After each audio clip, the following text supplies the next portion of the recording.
Welcome to the Body Smart Podcast, where we remove roadblocks to fitness and health to empower you to master your health habits. We help you become Body Smart. Hi, and welcome to the Body Smart Podcast. We're excited to have Cody Barnett here with us. He's with Bodyworks Physical Therapy. He's in Kansas, and he has a special concussion program that he's developed for helping kids stay safe. And we know as parents that's a huge thing for us. So we want to welcome in Cody. Cody, give us a little bit of a rundown on kind of how you got to what you're doing. Hey, everybody. First, thanks, Cameron, for letting me come on. I appreciate the opportunity and hope you and your listeners find this beneficial and helpful. So thank you. So I've been a physical therapist since about 1991, and I am from your neck of the woods. I'm from Ogden, and went to Weber State there for about 3 years, and then came to Wichita State. I left WSU and came to WSU. Oh, yeah. Left Weber State University and came to Wichita State University for physical therapy and graduated in 1991. And I've had a outpatient physical therapy orthopedic practice for several years.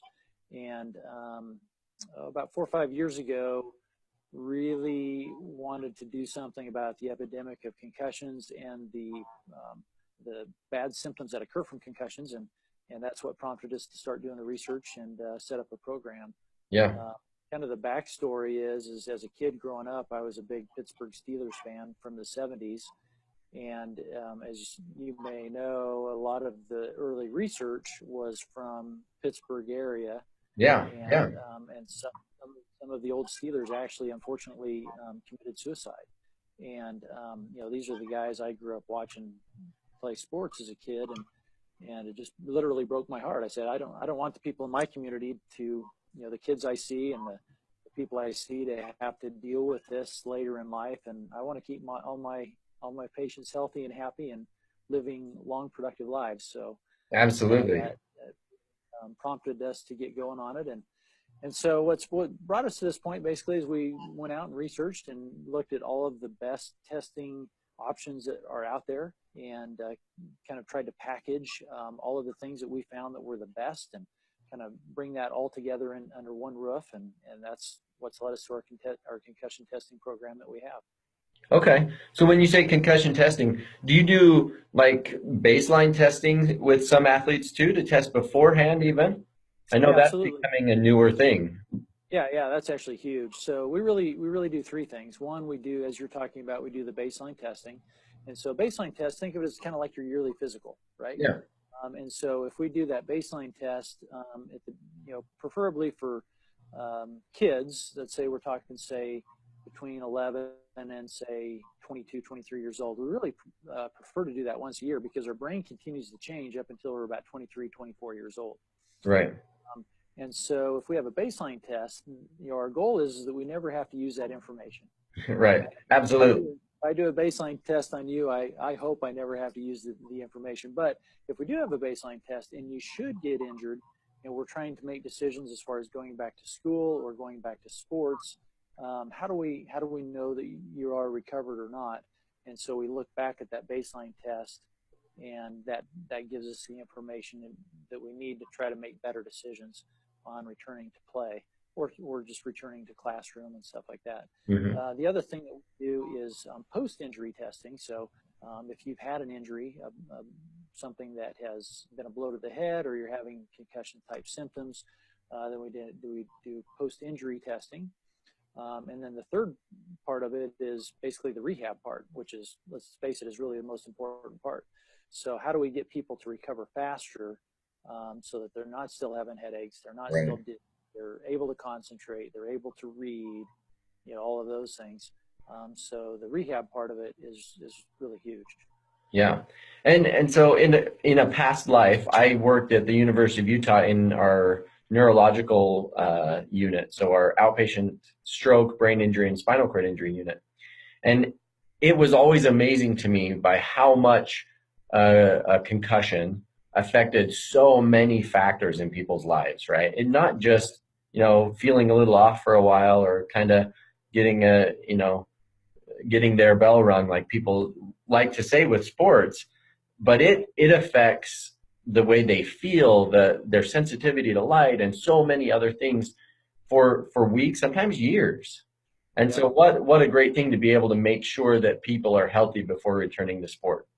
That's been such a big thing, I guess, in the popularity of football. Sounds like you're a football fan.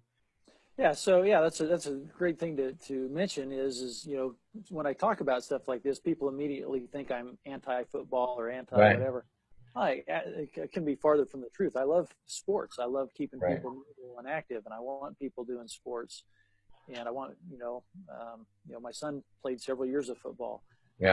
It's not that we dislike those sports. It's all about, okay, how do we just make things safer so that we can do them, Yeah, so my oldest son has started playing football as well, and my wife has some heartburn. There's the movie Concussion and some other things, and I get a lot of, should people even be playing football anymore?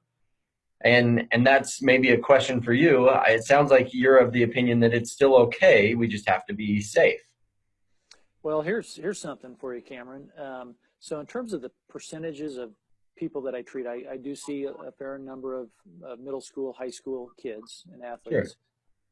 But by the same token, at least probably a third of my patients are adults. Guess how they got hurt? Car accidents or football? Car accidents. So if we outlaw football, we better outlaw our car. Right. Absolutely. There's risk there as well. So, we realize that with every sport, there's some risk, right? Oh, absolutely. I mean, anything that you do, even as a runner, there's risks there. So, it's all about, how do we minimize the risk and there are risks and there are injuries.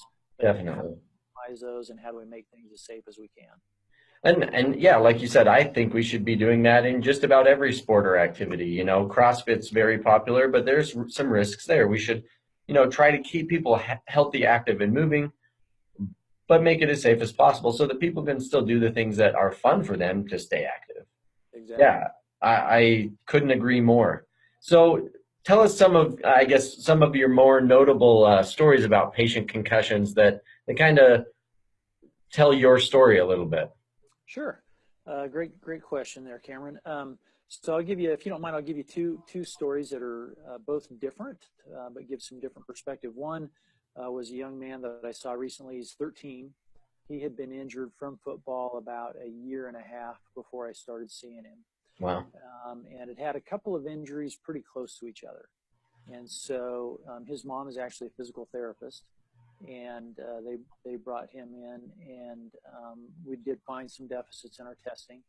And really within about 2 weeks, we started him we base our treatment program based on the symptoms that we see in the testing. And that treatment program may be different depending on the person and their symptoms, right? Yeah. So it's not really a cookie cutter deal. It depends on what areas of the brain are being affected. So anyway, this young man, within 2 weeks, he was already starting to see some good improvement in his headaches and his vision issues, and he had some balance issues were all getting better. And within, say, 2 to 4 weeks, his mom says to me, and this, it's one of those things that's really very humbling. His mom says to me, "I think I have my son back." Oh yeah. I think I've got my son back, and basically his personality had become he went from this happy-go-lucky, fun-loving, joking kid to this kid that was much more introverted and he just wasn't being himself. And so, when you have a mom say that to you, about brings tears to your eyes. And absolutely, this is really cool. I'm glad we're doing this. So anyway, long story short, so within about I'm gonna guess it was about 3 months or so, he was doing substantially better. He played tennis, played on the tennis team. He made the decision that he didn't want to play football. Okay. But that was his choice. And he's doing really well today. He's doing great. That's awesome. So yeah, that's a really neat story. Another one is kind of the other perspective, which is the non-sports injury, the motor vehicle accident. Yeah. And, this gentleman had a office job that was pretty intense, a lot of high pressure, high level type stuff that he had to do. And he'd been having a lot of headaches, neck pain, difficulty reading. This is a guy that has to do a lot of reading on the computer and reading on paper.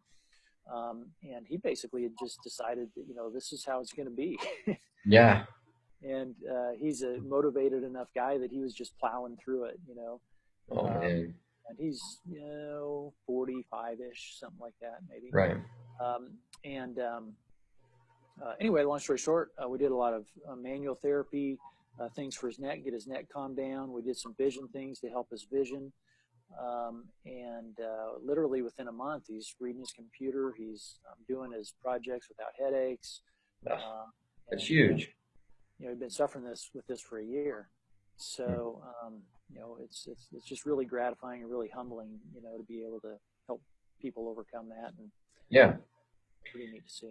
Do you find that people are surprised when physical therapists are the answer for concussion recovery?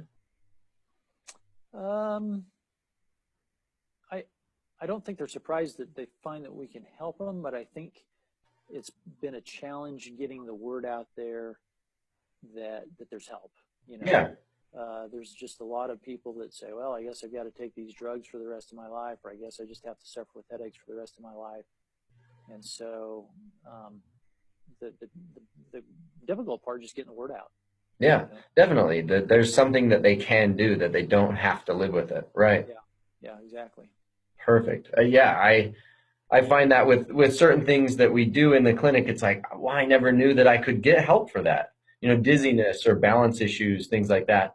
It's like, I wish we could get that message out there to the broader public more quickly so that they could get that relief. And so it's awesome that with concussions, you're doing that in your community. So with that, then what are some of the misconceptions that people have about concussions? Yeah, great question. So one is like MRI and CT. So your doctor might order an MRI or a CT, and these are good things. Mm-hmm. They're really to rule out bleeding in your brain.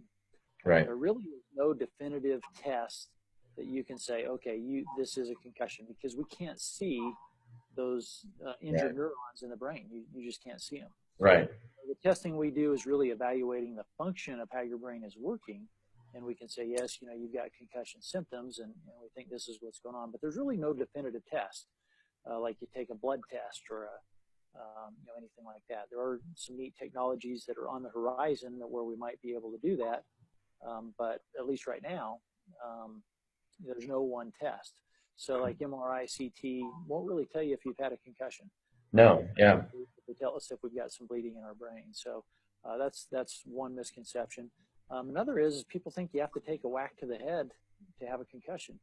Right. And even people that just take a hard spill where their head gets whipped back and forth really quickly. And as our brain literally sits in a cushion of fluid.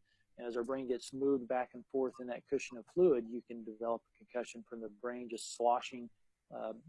Sloshing is kind of a strong word, but kind of getting sloshed back and forth inside our brain bucket and can cause an injury even without a blow to the head. Right. So those are probably the two most common that I run into. Right. And that reminds me of a friend that I was just talking to, how he had a concussion that really affected him at work for about 3 months, he said.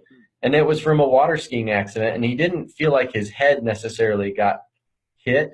He just was going fast. He water skis competitively and just kind of took a tumble, but didn't necessarily know neck trauma or anything like that, but was just not right at work for a while, couldn't read, had a hard time, felt very fatigued, dizzy sometimes, and didn't know where it was really coming from, but finally realized, I've had a concussion.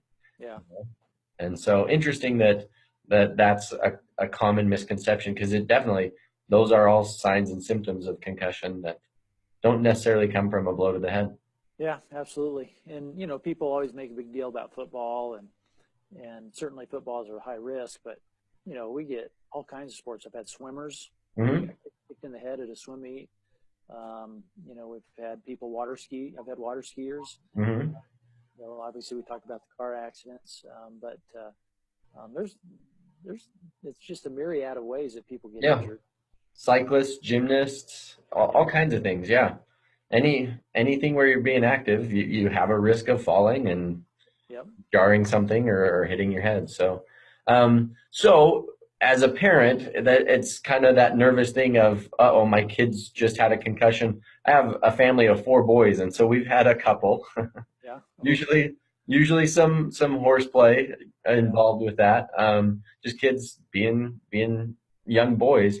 And so the panic or the fear is when something happens, okay, what do I now do for a concussion? When they're having kind of these symptoms where I think, uh-oh, they might have a concussion. What should we then do? Yeah. So the very first thing is if there's any kind of suspicion at all, if you're in the middle of an event, in the middle of a game, or in the middle of an activity, if there's any suspicion at all, it's just better to come out of the game. Right. Okay. And you might say, it's really conservative, and it's a state championship, and et cetera. Yeah. But there's a thing called second impact syndrome, and if you suffer a second concussion before you've recovered from the first one, your incidence of increased symptoms, cognitive trouble, and other problems down the road is just so much higher, like Right. exponentially higher. And so we always I always talk to my patients about risk versus reward, right? Mm-hmm. Well, that's a situation where our risk is super high and the reward, not quite as much. And so if there's ever any doubt, any suspicion, the first thing is you really need to come out, Mm-hmm. So that would be number one. If it's, say, after the event or, a day later or whatever, and you're starting to have some, let's say you're having some fogginess or some dizziness or difficulty reading, sensitivity to light, sensitivity to sound, things like that, then the first step is we need to get you to a medical professional. Right. So that can be your family physician. It can be, somebody that treats concussions for a living. But the bottom line is you need to get some medical care. Right. Right? Yeah. So obviously we work a lot with our family physicians. We recommend people utilize their family physician, and let's make sure that everything is neurologically sound and they're doing well and stable, and there's nothing at high risk there. And so that would be number one. The other is if let's say it's in the evening and you can't get to the doctor's office till the next day, then just generally trying to avoid things like a lot of screen time, like Mm-hmm. video games or television. Things with a lot of stimulus, essentially. Lots of stuff going on, right? Yeah. So trying to just back off of some of that and just decrease our activity level and decrease our stimulus level. Mm-hmm. But then, next morning, let's get you into your family doc. Let's you get you evaluated there. Okay. And then if you have something like, what we do in your community, that would be the next step is, okay, let's start doing some of that testing that we talked about. Right. Let's see where we stand and see where your symptoms are at. Yeah. So like I mentioned, we've had a couple of different concussions just from kids being kids. And one thing that I established with my kids was I gave them each 3 words. So almost like a baseline test, 3 words to remember. So one of them with one of my kids who seems to lead his life with his head. He runs into stuff with his head all the time. So his words are Lego, book, and cheese. Okay. So that's something that I'll periodically do. Like, what are your 3 words? When I think that they've had a blow to the head or whatever, what are your 3 words? And then I'll follow up with that. And I'll do some other things too to screen for that, obviously. But that's one. And there has been a time where he couldn't remember his 3 words. He didn't know what I was even talking about. So I knew then, like, okay, this is a problem and we need to follow up more closely with that one. Yeah, absolutely. Do you recommend, so that's kind of my own baseline testing. That's very crude, but yeah, that's a great idea. Any parent can do that, right? Right. Yeah. Like any parent can do that. They don't have to have a degree or initials behind their name. You just give their kid 3 words. Yeah. And kind of pound it into them a little bit and do what you just said. That's a great idea. I'm Yeah. going to steal that. Yeah. Feel free to have it. So that's something you mentioned, that you do some baseline testing. Here in Utah, actually, for football, they just made it a law that you have to have baseline testing before the football season starts, which I'm excited about. So actually, my landlord here at our office, he is a state senator, and he helped us pass that. So really excited about that. Yeah. So he has a background in athletic training, so he was pretty motivated to get that one pushed through. But is that something that for other sports, so football, like I said, takes kind of some of the heat for concussions. Is that something that you would recommend getting baseline testing for any child athlete? Yeah. Well, and I mean, you can make a case that even you and I need it, right? Yeah, absolutely. Because we drive cars. Right. Yeah. Absolutely. So yeah, you can make a case for that. But yeah, definitely, for sure. If you are involved in sports, or you should say if your kid is involved in sports, like for less than the cost of what you're paying for the shoes for that sport, you can get a baseline test, right? Yeah. Some schools provide it. There are definitely baseline tests that are better and have more detail to them and are more I'm looking for, more definitive and more in depth, right? Yeah. And then there's some that are really a little bit too simple, right? But do something, right? Yeah. You should be getting the test once a year as your kid is growing.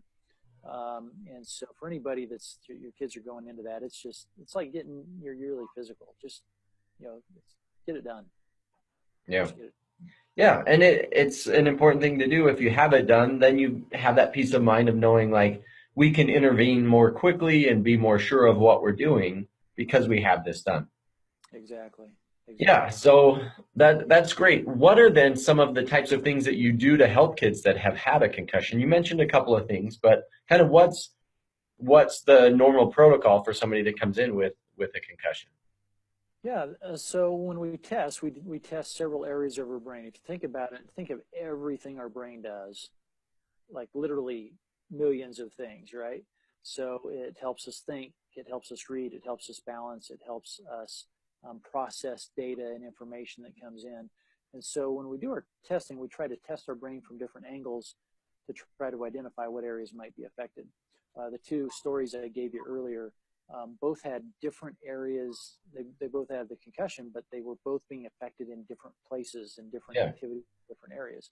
And so the testing helps dial down what area we need to focus our efforts. So in answer to your question, getting to that is let's say for sake of argument through that testing, we find that there's a balance deficit. Really interesting research shows that within the first few months after a concussion, the risk of a lower extremity injury is higher. So a knee, an ankle, right? So obviously there's got to be something there that's, to show that statistically that you can booger up your knee or your ankle after a concussion says there's got to be something going on, right? Right. So, we assess that balance and so there's a balance and vestibular exercises that we do here in the office that we'll challenge the patient with. And then there's things that we'll challenge them with that they have to do at home as part of their homework. And it's really it's really been interesting to see how as we progress people, it's almost like you have to start to stimulate that system and force that system to do more and more, but you can't go overboard. So it's kind of figuring out what that fine line is. How can we push and challenge, but not over challenge? Right. Yeah. Do you talk a lot with your patients then about cognitive fatigue? I know that's something I used to talk with my stroke folks with quite a bit of. We want to push you when it's time to push you, but when it's time to rest, it's time to rest. So that, like you were talking about, we don't want to push you to the point that we've overdone it and you're having to recover mentally. Right. Yeah. So like returning to school, trying to get with the parents and the school. Okay, how can we make some accommodations? Maybe we start out with 2 hours a day. Maybe we start out with 4 hours a day, or maybe there's certain classes that are harder. So, for example, a really AP calculus class. Right. Maybe we're going to get them in some of their easier classes before we jump back into AP calculus, or something of that nature. And so, how do we start to just push a little bit, but not push too much? The other thing that's really, really helpful is, sometimes people are told rest. Right. And really, that's not always the best advice, because there's a lot of research that shows, I use the term relative rest, meaning. Yeah, I do too. we need to be doing some activity, and there's some really good studies that show that that we need to be doing some activity. So I'll a lot of times just have my patients start by going for walks, 20-minute walk. And as you know, our nerves love movement and love blood. Yep. Okay. So by going for that walk, that gets our movement going, that gets some blood flow going, as long as we don't, overdo it. We're going to go run a 10K the first day or something. So getting some blood flow, getting some oxygenation of our neurons in our brain, and getting that stuff going. Right. So I'm a big believer that our body responds to what we tell it to do. And if we tell it to sit on the couch, it'll be really good at sitting on the couch. If we get up and move, then it'll respond in kind, and it'll repair the things that it needs to be able to move effectively. And the same thing with our neurological system. If we're not using it, then it's not going to maintain itself. The problem is that if we overdo it to the point where we need recovery, especially when it's got an insult where it can't really keep up with recovery, then we kind of not necessarily do harm, but we don't make the progress that we otherwise would, and we can kind of slow things down. Is that, you feel like that's the same with concussion? Oh yeah, absolutely. I couldn't agree with you more. Yeah. Yeah, it's we use the term a lot in our office. Motion is lotion. Yep. Right. Yep. So it's all about how do we start to challenge things but not overdo, Mm-hmm. and figuring out what that fine line is, and it works. I mean, it works physiologically, and people feel better, and it's we get people being more active and mobile, and it's a pretty neat thing to be able to do. Awesome. So as kind of a take-home message for parents, what would you say are kind of those major pearls of wisdom in terms of what to look for signs and symptoms of concussion, so that they know when to take them in to somebody like you? Yeah. So, let's face it, kids aren't always so good at describing things. Right. So things where you notice that your child is acting differently. Are they a kid that never complains of a headache and now they're complaining of a headache? Or are they, is their personality just a little bit off? Personality is a little bit funny. If they're, complaining that they're feeling a little foggy, or, you give them the 3 words that they can't remember, that's a really good idea. And sensitivity to light, sensitivity to noise, anything like that, fogginess, headaches. I've had one young man who had gone to a birthday party. He'd gotten injured, didn't really feel injured, but then he went to a birthday party with noise and commotion and all of that stuff, and then just things kind of really, really ramped up from that point. So if you have an episode that seems something like that, then it's the time you need to go, hey, you know what, maybe we better get this checked out. And obviously it's a lot better to be safe than sorry, Yeah, absolutely. Suspect something, let's get it looked at. One other thing, in addition to your 3-word idea, which I love, something that's simple that any parent can do, is this, and it's a really simple test where you take, do I have a pen? Dang, I don't have a pen on me, Cameron. Take the tip of a pen. Mm-hmm. I'm going to turn sideways so you can see what I'm doing. Yeah. When we look at objects, our eyeballs have to be able to, I got a pen. Never mind. Look at that. My staff was gracious enough to bring me one. So what we do is when we look at an object, our eyeballs have to be able to go in like this and come back out, right? Mm-hmm. And so a really simple thing, and you could do, any parent could do this, is have your child take a pen. You able to see me okay here? Yeah. Yep. Take the pen, look at the tip of the pen, bring it up as close as you can, and when it starts to go double, which it should go double at a certain point, when it goes double, you stop. Measure that distance from the tip of the nose to the tip of the pen. Okay. Okay. On average, that distance should be about 6 centimeters, give or take. Okay. Okay. So if you do that, and instead of 6 centimeters, it's say 12, or I've had people as many as 30 centimeters away, which is a foot. Yeah. Then, so if we're not getting, and 6 centimeters is an average, not everybody's going to be exactly 6. Sure.